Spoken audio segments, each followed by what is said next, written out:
Hello everyone, welcome back to this channel. In this video, I'm going to show you how to export photo to TIF file on Adobe Lightroom. Now let's get started. First, open your Adobe Lightroom apps, and after this, in here you just click on the all photos. And now you can add the photos that you want to export.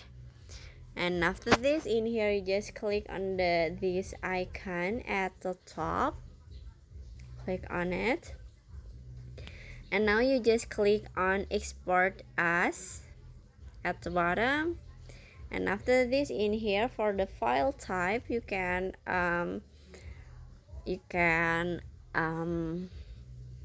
change to TIF.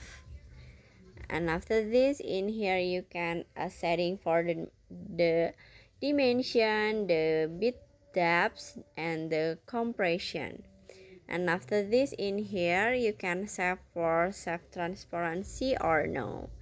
And now after you setting this type, you can click on the check icon at the top for save the file and finish. So that's how to export photo to TIF file on Adobe Lightroom.